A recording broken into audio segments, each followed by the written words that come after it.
Itu janji kasih-Nya, menyegarkan jiwa raga dari Bapa di surga. Berkat yang indah kami rindukan sangat, bukan sekedar tetesan, tapi curahan berkat. Segera datang hujan berkat, turunlah hari ini. Pada Allahku mengadu, pada Yesus mengabdi. Berkat yang indah kami rindukan sangat, bukan sekedar tetesan, tapi curahan berkat.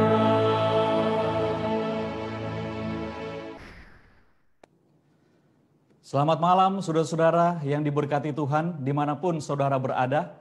Selamat bergabung dalam acara KKR online Gereja Masehi Advent Hari ke-7 Conference Jawa Kawasan Timur. Adapun tema KKR kita adalah takutlah akan Allah dan muliakanlah Dia. Beberapa hal yang boleh menjadi perhatian bagi kita yang akan kami informasikan kepada saudara-saudara sekalian. Yang pertama adalah acara ini dapat disaksikan melalui channel Zoom aplikasi dan YouTube bahkan Facebook Advent KJKT. Kemudian yang kedua adalah judul pembahasan kita pada malam hari ini adalah karena Dia ingin tinggal dalam hidupmu, akan disampaikan oleh Pendeta Leonard Mamentu sebagai Ketua Conference Jawa Kawasan Timur. Kemudian informasi yang berikutnya, jikalau saudara memiliki pergumulan atau ada hal-hal yang ingin didoakan, silakan sampaikan kepada kami melalui SMS atau WA di nomor 0877 5577 0330. Ataupun silakan saudara menuliskan di kolom chat dari Facebook, YouTube, ataupun aplikasi Zoom, maka tim doa akan mendoakan secara khusus pergumulan-pergumulan dan usulan doa dari saudara-saudara sekalian. Selanjutnya, kita akan berbakti kepada Tuhan.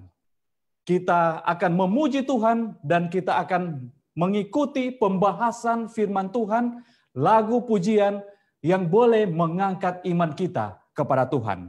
Itulah sebabnya kami mengundang kita menyanyi bersama-sama lagu pembuka lagu Sion 89, Besarlah ya Tuhan kasih setiamu.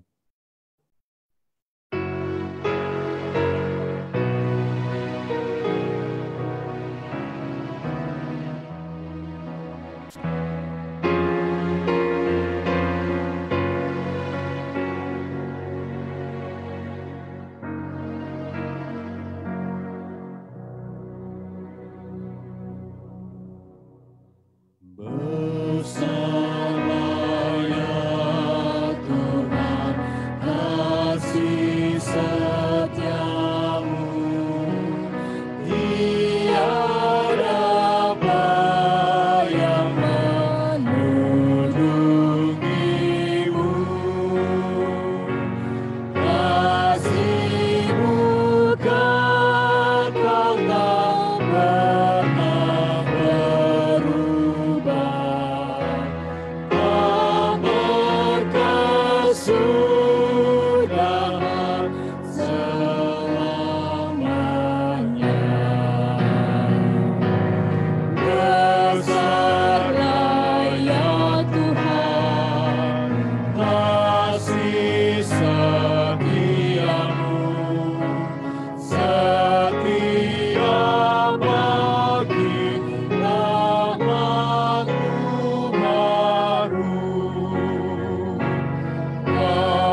Mari kita berdoa.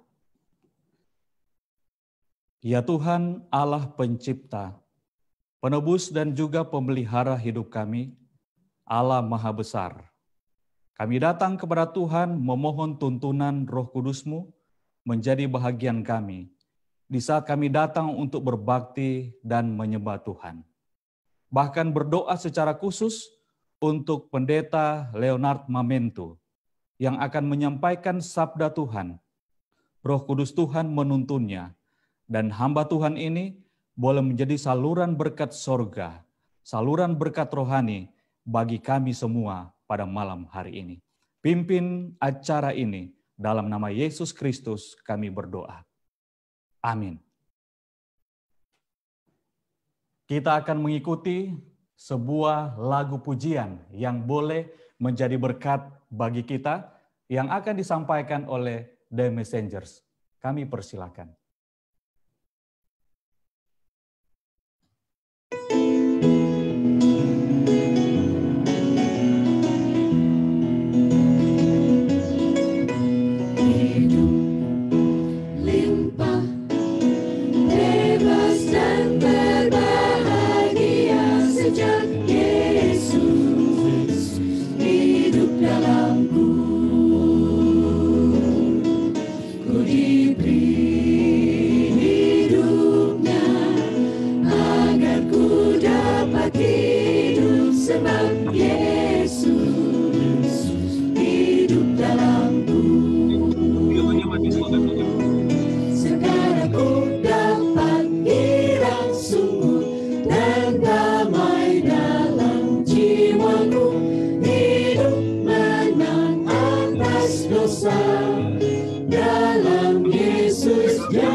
Sejahtera, bebas, dan bahagia yang penuh sejak Yesus hidup dalamku.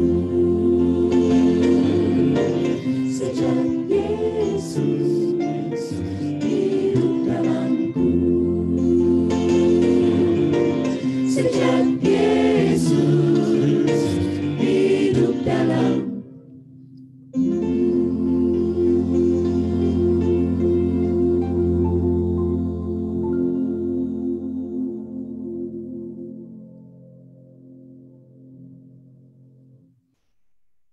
Kita akan menyambut firman Tuhan, kita menyanyikan bersama-sama lagu tema kita, Angkat Nafiri. angkat nafiri dan bunyikanlah, Yesus kan datang segera. Bersukacita dan pujilah Dia, Yesus kan datang segera. Datang segera, datang segera, Yesus kan datang segera. Bangsa marah itu tandanya, Yesus kan datang segera. Pengetahuan bertambah-tambah, Yesus Yesus kan datang segera. Datang segera, datang segera. Yesus kan datang segera. Bapa kami di sorga, pada malam hari ini, di malam yang ketiga, kami datang mengucapkan syukur, terima kasih oleh karena berkat kasih setia Tuhan yang boleh menjadi bahagian kami pada malam hari ini. Kami mau mohon kiranya ya Tuhan, urapi kami semua dengan Roh Kudus-Mu, sehingga firman-Mu yang kami akan dengarkan malam hari ini boleh menjadi berkat serta penuntun dalam kehidupan kami. Hamba-Mu yang akan menyampaikan firman-Mu, berikanlah hamba-Mu kesanggupan, baik secara fisik, mental, dan rohani, serta kuasa Roh Kudus-Mu. Berikanlah hamba-Mu hikmat kearifan dari sorga. Berbicaralah ya Tuhan, karena kami siap untuk mendengarkan. Dalam nama Yesus kami telah berdoa dan mengucap syukur. Amin. Shalom Bapak Ibu, saudara-saudaraku yang dikasihi oleh Yesus Kristus. Kita bersyukur pada malam hari ini oleh karena kita sudah tiba pada malam yang ketiga. Tentunya Bapak Ibu, saudaraku yang dikasihi oleh Yesus Kristus yang telah mengikuti dari malam pertama sampai malam hari ini, telah menerima berkat firman Tuhan yang telah disampaikan oleh hamba-hamba Tuhan dari malam ke malam. Tema kita adalah takutlah akan Allah dan muliakanlah Dia. Dan malam hari ini, malam yang ketiga, judul kita adalah karena Dia ingin tinggal dalam hidupmu. Inilah kerinduan Tuhan, agar supaya Ia bisa tinggal di dalam kehidupan kita. Pertanyaannya adalah, bagaimanakah Tuhan bisa tinggal di dalam kehidupan kita? Kita meringkaskan sedikit tentang penciptaan, maksud dan tujuan Allah menciptakan makhluk hidup di atas dunia ini. Di dalam pekan penciptaan yang sudah dibahas malam yang pertama, maksud Allah menciptakan makhluk hidup dan juga kita khususnya manusia. Kita dapati di dalam Kejadian pasal 1 ayat 20 sampai 27 bagaimana Tuhan menciptakan makhluk-makhluk itu termasuk kita umat manusia di Taman Eden pada hari yang ke-6. Kita dapati maksud luhur dan mulia daripada Allah itu disebutkan bahwa Allah menginginkan agar supaya manusia menikmati hubungan yang harmonis bersama semua makhluk ciptaannya. Rencana agung pencipta supaya manusia menikmati hubungan yang akrab dengan Khalik penciptanya. Kerinduan Allah yang semula Allah ialah agar manusia menjadi Ka'bah, hidup untuk tempat tinggal Kristus. Karena sebagaimana judul kita pada malam hari ini, Kristus ingin tinggal bersama-sama dengan kita. Kristus ingin tinggal di dalam kehidupan kita. Di dalam Wikipedia, saya membaca bahwa ekosistem adalah suatu ekologi yang berbentuk oleh hubungan timbal balik tak terpisahkan antara makhluk hidup dengan lingkungannya. Ekosistem juga bisa dikatakan suatu tatanan kesatuan secara utuh dan menyeluruh antara segenap unsur lingkungan yang hidup yang saling mempengaruhi satu dengan yang lain. Kita yakin dan percaya itulah maksud Allah menciptakan alam semesta ini, mengisinya dengan unsur-unsur khususnya makhluk hidup yang keterkaitan satu dengan yang lain.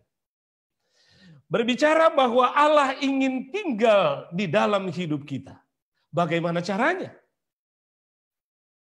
Bagaimana kita bisa menjadi tempat tinggal Allah di dalam kehidupan kita? Firman Tuhan berkata di dalam 1 Korintus 6 ayat 19 dan 20, firman Tuhan berkata, Atau tidak tahukah kamu bahwa tubuhmu adalah bait Roh Kudus yang diam di dalam kamu, Roh Kudus yang kamu peroleh dari Allah, dan bahwa kamu bukan milik kamu sendiri, sebab kamu telah diberi dan harganya telah lunas dibayar. Karena itu, muliakanlah Allah dengan tubuhmu.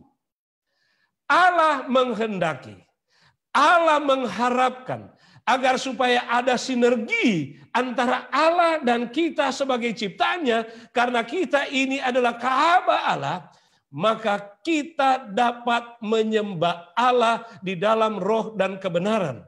Dan kita menjadikan tubuh kita ini benar-benar adalah bait kudus. Karena kita ini adalah kepunyaan Allah sendiri. Paling tidak, bahwa Allah adalah pemilik kita di dalam 3 hal. Malam pertama sudah disinggung tentang penciptaan. Kita tidak bahas tentang penciptaan lagi. Malam yang kedua sudah disinggung soal penebusan. Setelah manusia jatuh dalam dosa, maka Allah sendiri yang berinisiatif untuk menebus manusia dari dosa. Yang paling terkenal ayatnya tentunya bagi kita umat-umat Tuhan menghafal Yohanes 3 ayat 16. Karena begitu besar kasih Allah akan dunia ini, sehingga ia telah mengaruniakan anaknya yang tunggal, supaya barang siapa yang percaya kepadanya tidak binasa, melainkan beroleh hidup yang kekal. Rasul Paulus berkata, kita telah dibeli dan harganya telah lunas dibayar. Bagian berikut ini adalah Allah pemelihara kehidupan kita. Setelah ia menciptakan kita, ia menebus kita, melengkapi akan hal itu oleh karena ia tahu seluk-beluk keberadaan kita. Apalagi setelah manusia jatuh di dalam dosa, maka ia rindu memelihara kehidupan kita. Ada di sana ditulis di dalam Yesaya 41 ayat 10, Matius 28 ayatnya yang ke-20, tetapi saya mau membaca di dalam Yesaya 46 ayatnya yang keempat. Firman Tuhan berkata, sampai masa tuamu aku tetap dia, dan sampai masa putih rambutmu aku menggendong kamu. Wah, luar biasa Allah kita. Allah yang pengasih dan penyayang. Allah pencipta dan penebus kita, menulis di dalam firman Tuhan, ia menggendong dan memelihara kita sampai masa tua.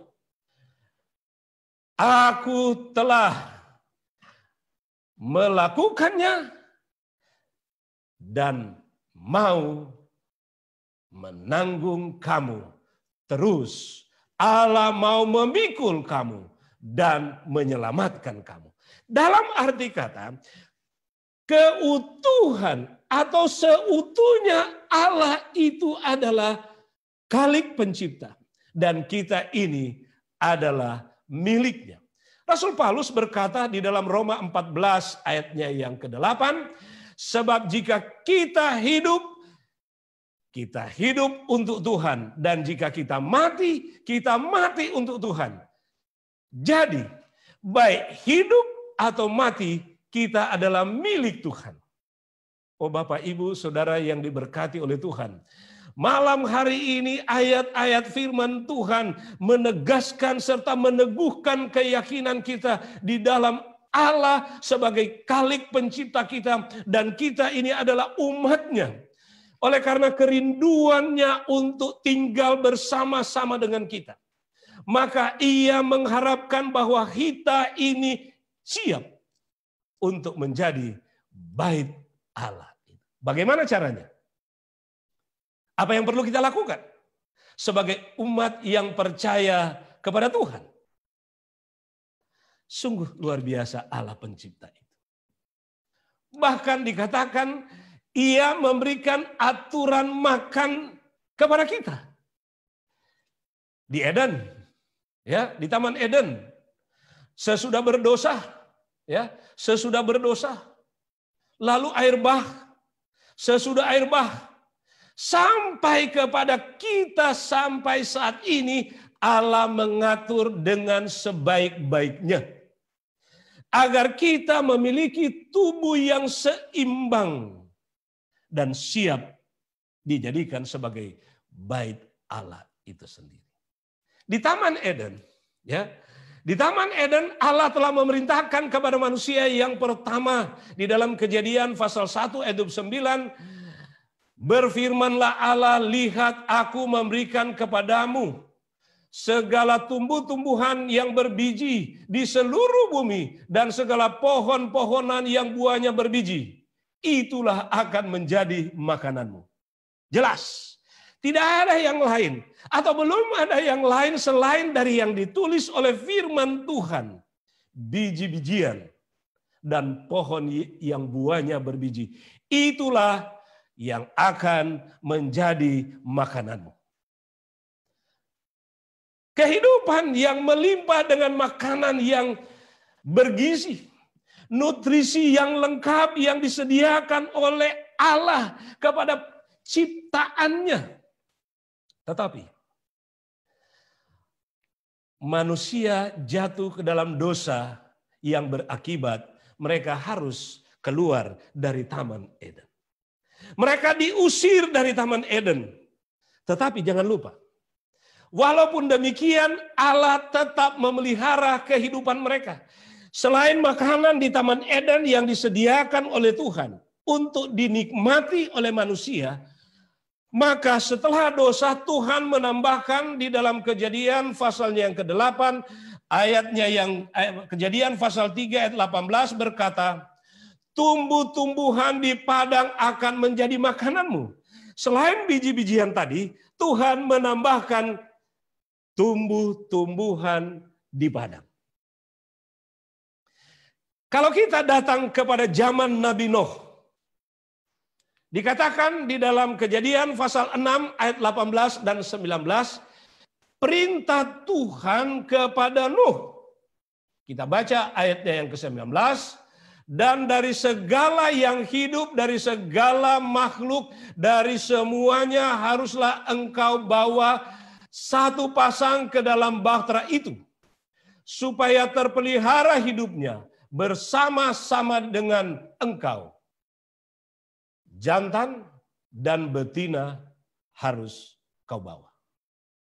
Lebih lanjut, di dalam ayat 20 dan ayat 21, dari segala jenis burung dan dari segala jenis hewan, dari segala jenis binatang melata di muka bumi, dan semuanya itu harus datang satu pasang kepadamu, supaya terpelihara hidupnya, dan engkau bawalah bagimu segala apa yang dapat dimakan. Kumpulkanlah itu padamu untuk menjadi makanan padamu dan bagi mereka. Kalau kita dapati di ayat ini, ada prinsip yang sangat penting untuk kehidupan manusia, agar supaya manusia menikmati kehidupan yang seimbang, sehat. Tuhan katakan kepada Nuh, bawalah masuk binatang-binatang itu. Lalu ayatnya yang ke-21, bawalah juga masuk persiapan makanan. Makanan apa ini? Oh, tentunya kita tahu sesuai ayat sebelumnya. Selain biji-bijian, buah-buahan, dan ditambahkan sayuran-sayuran hijau, itulah yang dibawa masuk oleh Nuh ke dalam bahtera. Lalu, mari kita melihat makanan sesudah Nuh keluar dari bahtera itu. Tuhan menambahkan menu yang lain. Oleh karena kita tahu apa yang terjadi di dunia kita ini.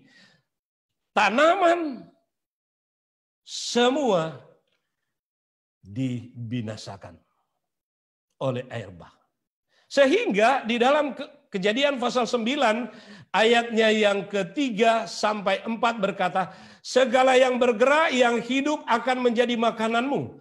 Aku telah memberikan semuanya itu kepadamu, seperti juga tumbuh-tumbuhan hijau.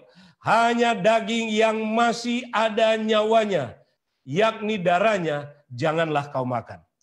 Bapak, Ibu, Saudaraku yang diberkati oleh Tuhan. Allah Khalik pencipta kita yang paling memahami, yang paling tahu apa yang boleh, apa yang baik untuk kita masukkan di dalam tubuh kita yang kita konsumsi. Dari peristiwa ke peristiwa, Tuhan memberikan makanan di Taman Eden sesudah berdosa, ketika Nabi Nuh di dalam bahtera, dan sesudah keluar dari dalam bahtera. Di dalam cerita Nuh tentunya kita tahu berapa pasang yang halal, berapa pasang yang haram yang dimasukkan ke dalam bahtera agar supaya terpelihara hidupnya. Berbicara soal halal dan haram, kita melihat dulu bahwa dosa yang merupakan pelanggaran terhadap hukum Tuhan, dan itu disebutkan adalah kekejian bagi Tuhan. Dosa adalah kekejian bagi Tuhan.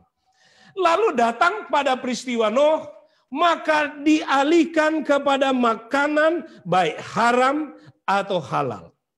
Dosa adalah sesuatu yang tidak boleh, tidak patut, tidak pantas untuk kita manusia lakukan. Karena itu bertentangan dengan Tuhan. Berbicara antara halal dan haram, apa yang halal itu berkenan kepada Tuhan. Yang haram tidak berkenan kepada Tuhan atau tidak boleh. Bapak Ibu Saudaraku yang dikasihi oleh Yesus Kristus, malam hari ini kita tidak membahas khusus soal halal dan haram. Sesuai yang ditulis di dalam Imamat pasal 11, itu ada pelajaran tersendiri, ya. Ada pelajaran tersendiri dan bisa panjang untuk hal itu. Malam hari ini saya hanya membahas dari sisi bagaimana kerinduan Allah bagi kita untuk tinggal di dalam hidup kita dan kita memiliki tubuh yang prima. Mari kita melihat selanjutnya bagaimana umur manusia yang pertama itu di dalam Kejadian pasalnya yang kelima. Di sana disebutkan mulai dari Adam, manusia yang pertama tentunya. Umurnya mencapai 930 tahun. Set mencapai umur 912 tahun. Enos 905. Kenan 910. Mahalalel 895. Jared 962. Henok oleh karena dia diangkat oleh Tuhan hidup-hidup, dia hanya mencapai 365 tahun. Lalu dia diangkat oleh Tuhan. Metusalah yang disebutkan, dicatat dalam Alkitab adalah manusia yang paling panjang umurnya yang mencapai 969, Lamek 777, lalu Nuh 950. Kalau kita membayangkan umur sepanjang ini, di bahasa atau di dalam bahasa kita sekarang ini hampir seabad. Sungguh luar biasa. Di dalam Kejadian pasalnya yang ke-11, Sem kita lihat masih 600, lalu dan seterusnya menurun sampai kepada Abraham. Bapa segala orang percaya hanya mencapai 175 tahun. Jadi kita dapati di sini umur manusia semakin hari semakin turun. Bahkan kalau kita lihat gambar ini, tentunya imajinasi yang membuatnya, dari segi fisik juga makin hari makin menurun. Lalu kita bersyukur di Indonesia, ya, ada disebutkan mulai tahun 2010 sampai 2018 harapan hidup manusia meningkat. Tapi kita lihat cuma sampai berapa? 71,20. Nah, melihat akan keadaan seperti ini, dari zaman ke zaman bahwa hidup kita semakin hari semakin menurun, maka kepedulian Allah kepada kita atas tubuh kita.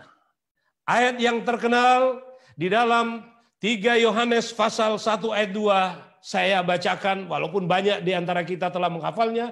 Saudaraku yang kekasih, aku berdoa semoga engkau baik-baik dan sehat-sehat saja dalam segala sesuatu, sama seperti jiwamu baik-baik saja. Ini kerinduan Tuhan. Untuk kita manusia yang hidup di atas dunia yang berdosa ini. Lalu kepedulian Tuhan bagi kita sehingga Ia berfirman yang tertulis di dalam firman Tuhan ini di dalam 1 Tesalonika 5 ayat 23, semoga Allah damai sejahtera menguduskan kamu seluruhnya. Dan semoga roh, jiwa, dan tubuhmu terpelihara sempurna dengan baik. Tak bercacat pada kedatangan Kristus Tuhan kita. Bapak, Ibu, Saudaraku, saya mau tekankan pada malam hari ini. Bagi kita yang mendengarkan firman Tuhan pada malam hari ini. Bahwa kerinduan Tuhan adalah kekal. Untuk kita umat manusia. Ia merindukan agar supaya kita dapat dipulihkan dan tidak bercacat pada kedatangan Tuhan Yesus Kristus itu. Nah, oleh sebab itu WHO menandaskan bahwa sehat dilihat dari 4 dimensi yang seimbang tentunya. Rohani, mental, fisik, dan sosial. Yang seimbang. Oleh sebab itu, kita lanjutkan kepedulian Tuhan. Di dalam Ulangan pasalnya yang ke-6, ayatnya yang ke-24. Tuhan Allah kita memerintahkan kepada kita untuk melakukan segala ketetapan itu. Dan untuk takut akan Tuhan Allah kita. Supaya senantiasa baik keadaan kita. Tujuannya adalah baik keadaan kita. Dan supaya kita membiarkan kita hidup ya, seperti sekarang ini. Seperti tentunya yang dirindukan oleh Tuhan. Rasul Paulus lebih lanjut mengatakan di dalam 1 Korintus 3 ayat 16 dan 17. Tidak tahukah kamu, saya ulangi lagi ayat ini, tidak tahukah kamu bahwa kamu adalah bait Allah dan bahwa roh Allah diam di dalam kamu. Perhatikan ayat selanjutnya.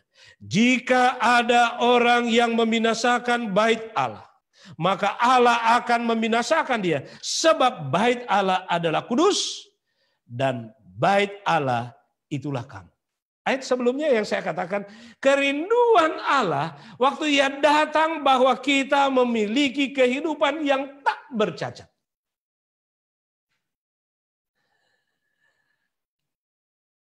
Bapak, Ibu, saudara-saudaraku yang memiliki kendaraan di rumah. Semewah apapun kendaraan itu. Ya. Semewah apapun, semahal apapun kendaraan itu. Perlu bagi kita merawat kendaraan itu. Sehingga setiap kendaraan yang dibeli pasti ada manualnya. Ada buku petunjuk bagaimana merawat kendaraan agar supaya awet. Ya. Para selebriti, ya, para selebriti, apakah dia wanita, ya, artis atau aktor, untuk mempercantik, untuk mempertampan, ganteng, juga mengikuti petunjuk-petunjuk. Ya. Apa yang perlu dilakukan di dalam tubuh ini agar supaya tetap segar, cantik, ganteng. Tetapi jangan lupa, kalau kita melihat unsur tubuh kita, ada istilah sekarang ini menyebutkan inner beauty. Ya. Kecantikan yang dari dalam, tentunya itu adalah oleh karena memiliki tubuh yang apa? Tubuh yang sehat. Di dalam tubuh yang sehat terdapat apa? Jiwa yang sehat. Ada banyak petunjuk daripada firman Tuhan atau buku-buku yang luar biasa sehubungan dengan diet sehat alami.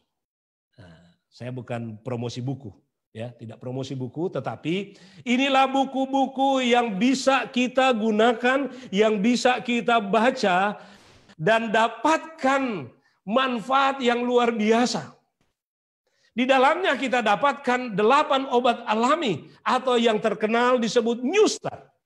Nutrisi, ya, makanan yang bergizi, olahraga, exercise, water atau air yang jernih, yang ada istilahnya tidak berasa, tidak berwarna, tidak berbau.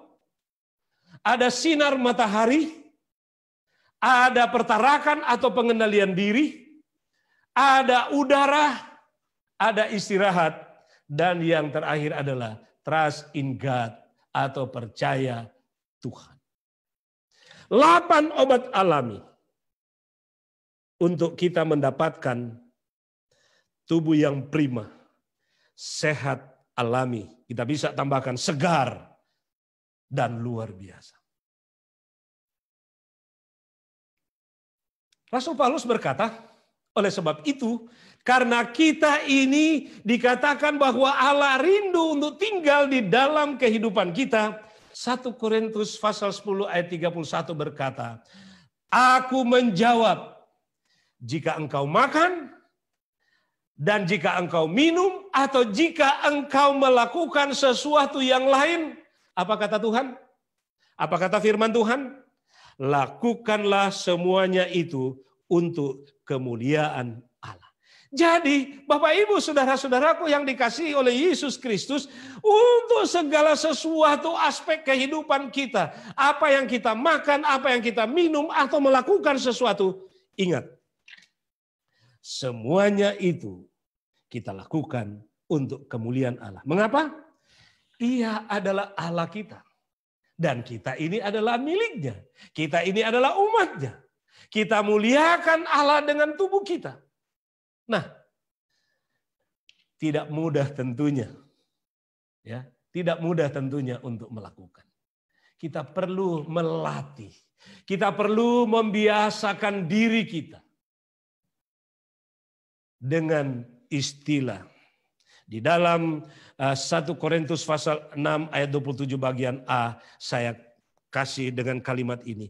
Pengendalian diri. Bagaimana kita mengendalikan diri? Walaupun orang mengatakan bahwa musuh yang paling sulit diatasi atau dihadapi atau dikalahkan adalah diri sendiri. Istilahnya orang Manado, hat no mebet. Nah, orang Manado hafal ini, ya. Siapa yang bisa mengalahkan hati? Selain daripada diri kita sendiri.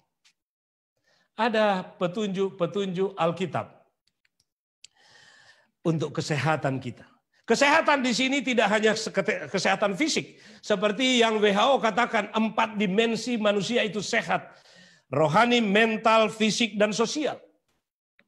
Kita tidak membaca ayat ini, saudara-saudara catat yang ada di layar. Catat ayat ini yang memberikan petunjuk yang jelas bagi kita bahwa pertama, menjauhkan diri dari pencemaran jasmani dan rohani.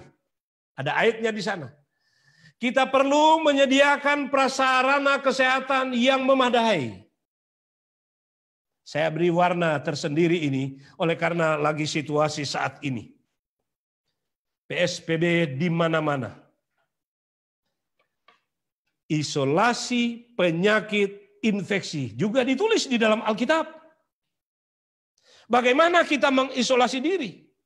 Lalu juga ini dilakukan sekarang membakar barang yang terkena infeksi. Makan yang bersih dan sehat. Minum yang tidak memabukkan. Mencegah makan berlebihan. Olahraga dan istirahat yang cukup. Pikiran bersih.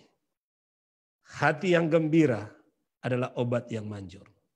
Bersyukur dan percaya kepada Tuhan. Kalau kita kembali kepada catatan Alkitab, di dalam Kejadian pasalnya yang ke-11, di sana kita dapati peristiwa tentang Menara Babel. Menyebutkan malaikat kedua, ya, di dalam Menara Babel kita dapati di sana bagaimana usaha manusia melawan Tuhan. Lalu di dalam Wahyu pasal 14 ayat 8 dikatakan, dan seorang malaikat lain, malaikat kedua menyusul dia dan berkata, sudah rubuh Babel, kota besar itu yang telah memabukkan segala bangsa dengan anggur hawa nafsu cabulnya. Apa maksudnya? Pekabaran kita selama 2 minggu ini berbicara dari pekabaran 3 malaikat. Wahyu pasal 14 ayat 6 sampai 12. Kita dipanggil agar supaya kita keluar dari Babel itu. Maksudnya kita keluar dari perbuatan-perbuatan, tindakan-tindakan yang bertentangan dengan kehendak Tuhan. Kalau kita datang di dalam Daniel pasal 1 ayat 8 dan 15, kita dapati di sana ketika pemuda Ibrani yang ada di Babylon. Tetapi mereka itu tetap mempertahankan prinsip mereka. Disebutkan Daniel berketetapan untuk tidak menajiskan dirinya dengan santapan raja dan dengan anggur yang biasa diminum raja. Dimintanyalah kepada pemimpin pegawai istana itu supaya ia tidak usah menajiskan dirinya. Lalu dikatakan, setelah 40 hari, setelah lewat 10 hari, ternyata perawakan mereka lebih baik dan mereka kelihatan lebih gemuk daripada semua orang muda yang telah makan dari santapan raja. Lalu selanjutnya dikatakan, di ayatnya yang berikut dikatakan setelah lewat 10 hari, sudah saya sebutkan tadi. Tetapi ayat 20 berkatakan, dalam tiap-tiap hal yang memerlukan kebijaksanaan dan pengertian yang dinyatakan raja kepada mereka, didapatinya bahwa mereka 10 kali lebih cerdas daripada semua orang berilmu dan semua ahli jampi di seluruh kerajaannya. Saudara lihat, kalau kita keluar dari Babel dan mempertahankan keyakinannya, termasuk bagaimana kita mempertahankan kesehatan kita secara prima. Bapak, Ibu, saudara-saudaraku yang dikasihi oleh Yesus Kristus. Ada istilahnya, siapa yang menabur, dia yang menuai. Di dalam firman Tuhan dikatakan tentang menabur dan menuai ini. Kita bisa lihat di layar sana tentang bagaimana agar supaya diharapkan bagi kita, agar supaya memang benar-benar kita menabur apa yang baik. Benar-benar kita memasukkan apa yang baik dan benar di dalam pikiran kita. Kita memasukkan apa yang berkenan kepada Tuhan lewat mulut kita. Sehingga kita akan seperti Rasul Paulus. Di dalam firman Tuhan berkata, Galati pasal 2 ayat 20. Namun aku hidup tetapi bukan lagi aku sendiri yang hidup. Kalau begitu siapa yang hidup? Melainkan Kristus yang hidup di dalam aku. Saudaraku, topik kita malam hari ini berbicara kerinduan Allah. Allah ingin agar supaya ia tinggal di dalam kita.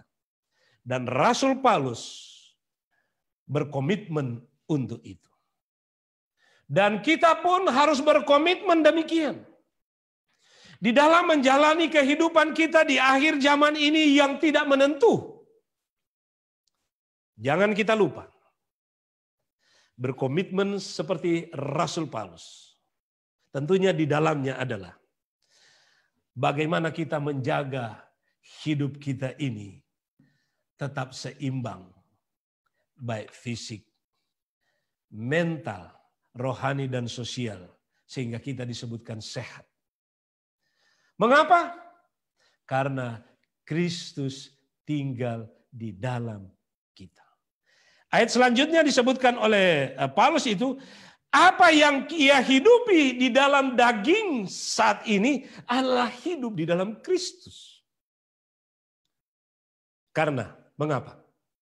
Pada akhirnya, saudara-saudaraku yang dikasihi oleh Yesus Kristus. Di dalam Roma pasal 12 ayat yang pertama berkata, karena itu saudara-saudara demi kemurahan Allah, aku menasihatkan kamu supaya kamu mempersembahkan tubuhmu sebagai persembahan yang hidup, yang kudus, dan yang berkenan kepada Allah. Itu adalah ibadahmu yang sejati. Mempersembahkan tubuh yang hidup, yang kudus, dan yang berkenan kepada Allah. Karena itu adalah ibadah yang sejati. Bapak, Ibu, saudara-saudaraku yang dikasihi oleh Yesus Kristus. Lewat apa yang telah kita dengarkan bersama-sama pada malam hari ini. Untuk mendapatkan satu kelayakan dari Tuhan. Bagaimana kita mempersembahkan tubuh kita sebagai persembahan yang hidup, yang kudus, dan yang berkenan kepada Allah. Itu adalah ibadahmu yang sejati. Tentunya rohani kita, iman kita harus kuat. Pikiran kita harus jernih. Fisik kita harus sehat. Kita memiliki satu hubungan yang harmonis dengan sesama kita. Oleh karena itulah maksud Tuhan menciptakan kita memiliki satu keterikatan semua makhluk. Khususnya manusia.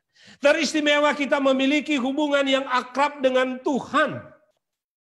Melalui kehidupan kita yang disucikan. Saudara-saudaraku yang dikasihi oleh Yesus Kristus. Biarlah firman Tuhan pada malam hari ini.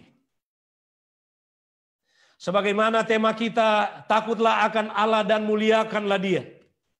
Oleh karena kerinduannya untuk tinggal bersama-sama dengan kita. Di dalam hidup ini, semasa kita masih hidup di atas dunia. Dan terlebih ketika kita mau dibawa masuk ke dalam kerajaan surga. Buatlah keputusan pada malam hari ini. Agar supaya kita memiliki tubuh yang dapat diandalkan. Saya ingin baca satu kali lagi ayat ini. Mungkin Bapak, Ibu, saudara-saudara sekalian yang ada di rumah. Kita baca sama-sama ayat ini. Karena itu saudara-saudara demi kemurahan Allah. Aku menasihatkan kamu supaya kamu mempersembahkan tubuhmu sebagai persembahan yang hidup, yang kudus, dan yang berkenan kepada Allah. Itu adalah ibadahmu yang sejati. Kiranya Tuhan memberkati kita pada malam hari ini. Dan Tuhan tetap memberkati dan melindungi kita untuk waktu-waktu yang akan datang. Mulai besok, malam yang keempat, dan seterusnya. Sehingga kita boleh bersuka cita. Kita boleh berbahagia, iman dikuatkan, Tuhan datang, kita diselamatkan. Mari kita berdoa. Bapa kami di sorga, malam hari ini kami bersyukur, berterima kasih kepadamu, oleh karena Tuhan telah memberkati melalui firman-Mu. Kami mengundang lagi Roh Kudus-Mu untuk menerangi hati dan pikiran kami, sehingga kami boleh memahami firman-Mu. Kami hidupkan dalam kehidupan kami. Kami memiliki kehidupan yang prima, sehat baik fisik, mental, rohani, dan sosial. Sehingga kami dapat mempersembahkan tubuh kami sebagai persembahan yang hidup. Dan Tuhan, melalui kuasa Roh Kudus-Mu saat ini, akan hadir dan tinggal di dalam kehidupan kami. Kami di dalam Tuhan. Nama-Mu ditinggikan dan dimuliakan. Tuhan datang, kami diselamatkan. Di dalam nama Yesus kami telah berdoa dan mengucapkan syukur. Amin.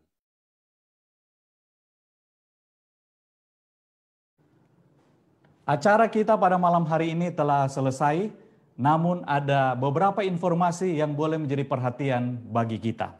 Yang pertama adalah acara besok Rabu tanggal 24 Juni tahun 2020 akan dimulaikan pada pukul 19.00 waktu Indonesia Barat dengan judul pembahasan Karena Dia Ingin Dekat Denganmu, akan disampaikan oleh hamba Tuhan Pendeta Raymond Lohonoman. Dan kami terus mengundang saudara-saudara untuk terus mengikuti acara ini besok malam dan seterusnya. Selamat malam, dan Tuhan memberkati saudara-saudara sekalian.